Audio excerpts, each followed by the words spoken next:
مروت کیجئے، غیظ میں جل جائیں بے دینوں کے دل، یا رسول اللہ کی کثرت کیجئے۔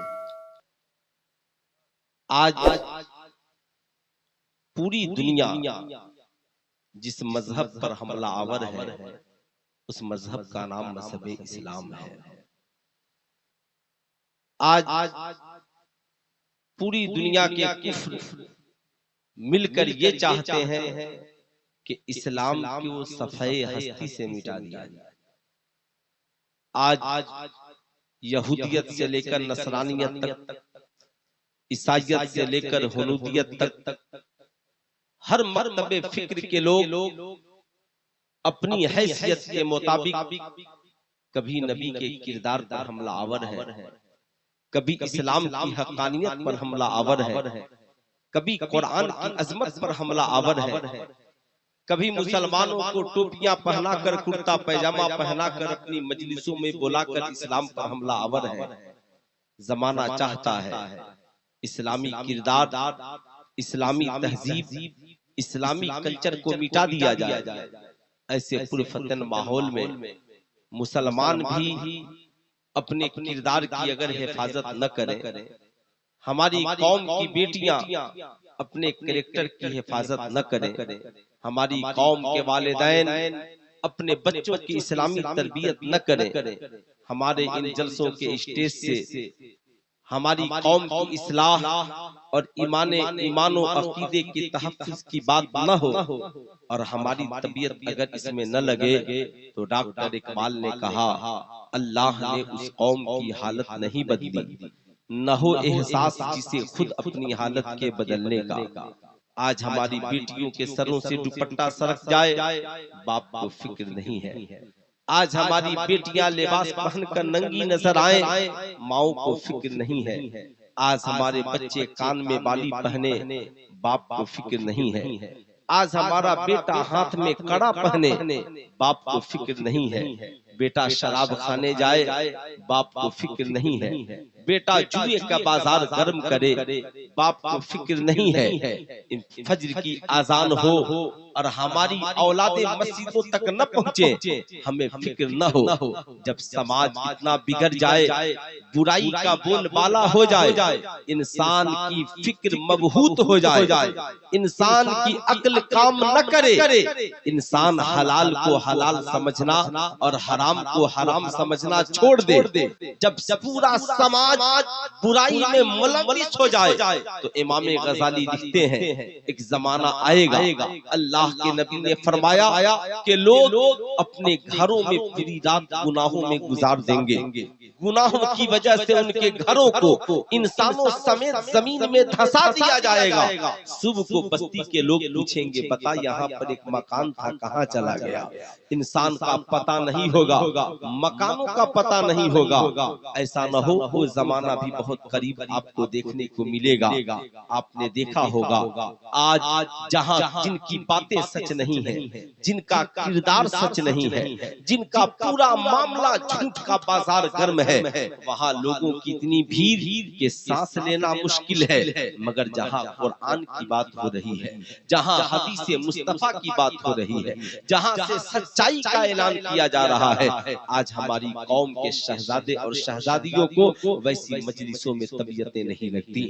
ہم صاحب آتے ہیں، اپنی ضرورت کے مطابق بیٹھتے ہیں اور پھر اپنے گھروں کو چلے جاتے ہیں، لیکن ذرا ان سے پوچھئے جن کا پنڈال 50 بیگھہ میں لگا ہے اور ایک پاؤں رکھنے کی جگہ باقی نہیں ہے، پورا معاملہ جھوٹ کا بازار گرم ہے۔ میں آپ سے پوچھنا چاہتا ہوں اسلام کے دامن میں کیا نہیں ہے؟ کبھی چاند تاروں سے پوچھو، کبھی ان زمین کے نظاروں سے پوچھو، کبھی آسمان سے بھی پوچھو، اسلام کے دامن میں کیا نہیں ہے؟ آج کوئی صاحب دھیریندر شاستری جیسا انسان کھڑے ہو کر کہتا ہے محفل سے کسی کو لاؤ، میرا چیلنج ہے، میری ڈلیا میں جو کاغذ ہے اور پرچی ہے، جب نکالو گے تو اسی کے نام کی پرچی نکلے گی۔ کوئی صاحب مائنڈ ریڈر شوہانہ شاہ جیسی لڑکی کھڑی ہوتی ہوتی ہے، کہتی ہے ایک انسان کو میرے پاس لاؤ، میں اسے دیکھ کر اس کا موبائل نمبر بتا دوں گی، اس کا موبائل کا پن نمبر بتا دوں گی، باپ دادا کا نام بتا دوں گی۔ سلطان رضا کہنا چاہے گا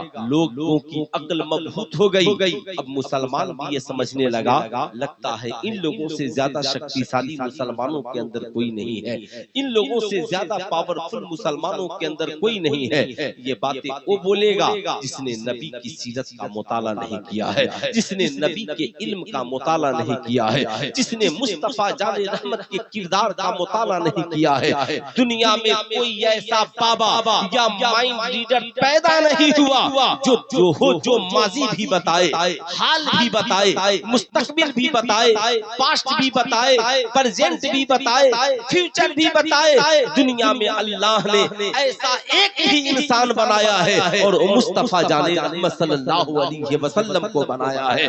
اللہ کے نبی مسجد نبوی شریف کے منبر پر کھڑے ہیں اور مخاطب ہیں، اے میرے صحابہ پوچھو کیا پوچھنا چاہتے ہو، آدم سے لے کر آج تک جو ہوا یہ بھی تیرا پیغمبر بتانے کو تیار ہے، آج پوری دنیا میں جو ہو رہا ہے اسے بھی تیرا پیغمبر بتانے کو تیار ہے، اور میدان محشر تک جو ہونے والا ہے یہ بھی تیرا پیغمبر بتانے کے لیے تیار ہے۔ جنت میں کون جائے گا یہ بھی تیرا پیغمبر بتائے گا، جہنم میں کون جائے گا یہ بھی تیرا پیغمبر بتائے گا۔ سلطان رضا کہنا چاہے گا ایمانداری کی بات بتاؤ، دنیا میں ایسا رہبر آپ نے دیکھا ہے، لیکن آج افسوس یہ ہے مسلمان خود نبی کی سیرت کو پڑھنے کو تیار نہیں ہے، مسلمان خود آمنہ کے لال کے کردار کو پڑھنے کو تیار نہیں ہے۔ یہ کون ہے مصطفیٰ جان رحمت صلی اللہ علیہ وسلم؟ بخاری شریف کی حدیث ہے، آقا قبرستان سے گزر رہے ہیں، دو قبروں کے بیچ آقا کھڑے ہو جاتے ہیں، آقا فرماتے ہیں صحابہ جاؤ کھجور کی ایک ٹہنی لاؤ اور اس کے دو ٹکڑے کر کے دونوں قبروں کے اوپر نصب کر دو۔ صحابہ عرض گزار ہوتے ہیں یا رسول اللہ ماجرا کیا ہے؟ یہ اوپر کھڑے ہو کر زمین کے اندر ملاحظہ کرنے والے نبی بتا رہے ہیں، جانتے ہو ان دونوں قبروں کے اندر عذاب ہو رہا ہے۔ اب ذرا سنیے گا، پرجنٹ یہ ہے کہ عذاب ہو رہا ہے۔ اب صحابہ ان سے پوچھتے ہیں آقا جی پاسٹ میں ان کے ساتھ کیا ہوا تھا؟ اب آقا فرماتے ہیں، صحابہ نے پوچھا یا رسول اللہ عذاب ہو رہا ہے، یہ بات تو سمجھ میں آ گئی، مگر عذاب ہو کیوں رہا ہے؟ اب آقا جن کا پرجنٹ بتا رہے ہیں ان کا پاسٹ بھی آقا بتا رہے ہیں، جانتے ہو اس کی وجہ کیا ہے؟ ان میں کا ایک انسان وہ ہے جو پیشاب کے چھینٹے سے نہیں بچتا تھا، اور دوسرا وہ ہے جو چغلی کیا کرتا تھا۔ اب یاد رکھیے گا صاحب، یہ دونوں بہت پہلے مر چکے تھے، قبر کے اندر ہے، آقا پاسٹ بھی بتا رہے ہیں، پرجنٹ بھی بتا رہے ہیں۔ اب صحابہ عرض کرتے ہیں یا رسول اللہ ہم نے ٹہنیاں ڈال دی تو فائدہ کیا ہوگا؟ کہا یہ کھجور کی ٹہنیاں ان مردوں کے لیے دعائیں مغفرت کریں گی، یہ بخش دیے جائیں گی اور جنت الفردوس ان کی جگہ ہو جائے گی۔ یہ مصطفیٰ ہیں جو کھڑے ہو کر زمین کے اوپر دو قبر والوں کا پاسٹ بھی بتا رہے ہیں اور پرجنٹ بھی بتا رہے ہیں، آقا ان کا فیوچر بھی بتا رہے ہیں۔ تبھی تو بریلی سے میرے امام نے کہا اور کوئی غیب کیا تم سے نہا ہو بھلا، جب تک خدا ہی چھپا تم پہ کروڑوں۔ ظاہر سی بات ہے، اب آپ ذرا سا سوچیں صاحب آج ہماری زندگی میں کیا ہے؟ کیا نبی سے بڑا علم والا کوئی گزرا ہے؟ کیا نبی سے زیادہ اخلاق والا کوئی گزرا ہے؟ کیا نبی سے زیادہ کوئی طاقتور والا گزرا ہے جو دنیا کا سب سے بڑا بریلینٹ ہے، دماغ والا ہے، سائنٹسٹ بنتا ہے اور سائنسداں بن کر چاند پہ قدم رکھتا ہے؟ مگر آؤ ذرا قرآن کے قریب، قرآن نے کہا والقمر اذا اتسق لترکبن طبقا عن طبق فما لهم لا یؤمنون، قسم ہے اس چمکتے چاند کی، ایک ایسا زمانہ آئے گا لوگ سواری بنائیں گے اور چاند کے اوپر چلے جائیں گے۔ یہ کون بول رہا ہے؟ یہ قرآن بول رہا ہے۔ اے میری قوم کے شہزادوں سنو، زمانہ ترقی کرتا ہے تو پڑھ کر چاند کے اوپر جاتا ہے۔ سنیٹا ولیم جب چاند سے نیچے قدم رکھا، لوگوں نے پوچھا تھا بتا تو نے چاند کے اوپر عجوبہ کیا دیکھا؟ کہا مجھ سے پہلے